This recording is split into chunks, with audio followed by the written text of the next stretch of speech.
Hello বন্ধুরা, আজকে আমি আরও একটা রেসিপি নিয়ে চলে এসেছি। আজকে আমি বানাবো মুরগির মাংসের তেল ঝাল।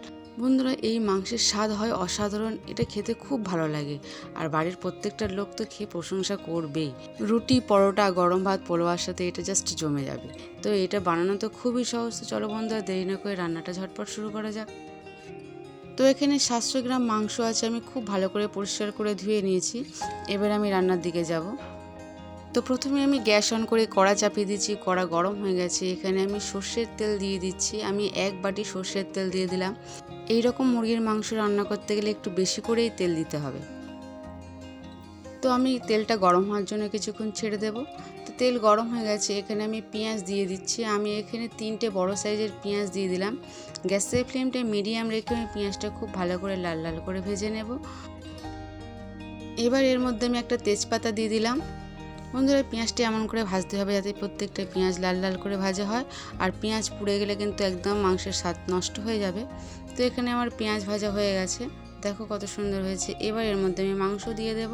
তেলের উপরে মাংস দেওয়ার সময় গ্যাসের ফ্লেমটা সবসময় লো করে দিতে হবে, না হলে কিন্তু তেল ছিটিয়ে চোখে মুখে লাগতে পারে। তো মাংসটা দেওয়ার পরে গ্যাসের ফ্লেমটা মিডিয়াম রেখে আমি খুব ভালো করে মাংসটা ভেজে নেব। তো দেখো বন্ধুরা, এখানে মাংস ভাজা হয়ে গেছে। এবার গ্যাসের ফ্লেমটা লো করে দেব।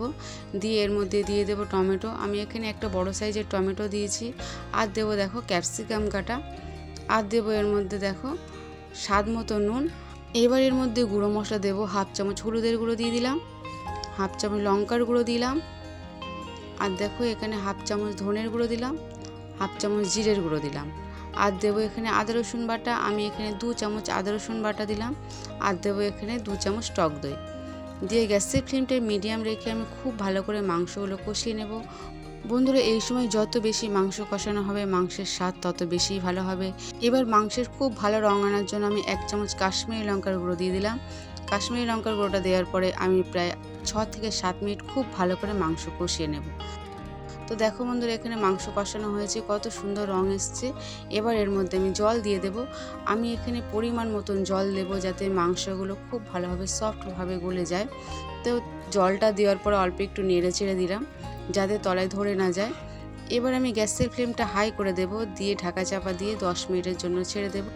এবার আমি মশলাটা ভেজে নেব।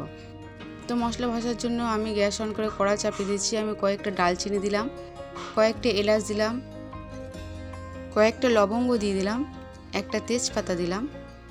এবার এর মধ্যে আমি গোটা ধনে 2 চামচ দিয়ে দিলাম, 1 চামচ গোটা জিরে দিলাম, আর গোটা মরিচ দিলাম, গোলমরিচ। আর তার সাথে 2টো শুকনো লঙ্কা দিয়ে গ্যাসের ফ্লেমটা মিডিয়াম রেখে আমি অল্প করে ভেজে নেব।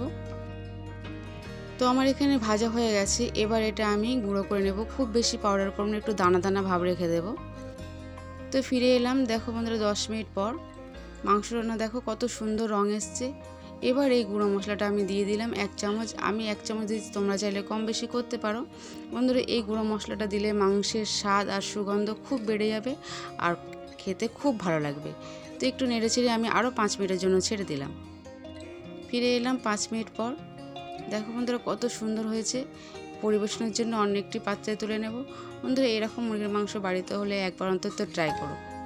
তো আশা করি বন্ধুরা আমার রান্নাটা তোমাদের খুব ভালো লেগেছে। ভালো লাগলে চ্যানেলটাকে সাবস্ক্রাইব করো, লাইক করো। আর দেখার জন্য অনেক ধন্যবাদ। আর হ্যাঁ বন্ধুরা, কমেন্ট করে জানাতে ভুলো না।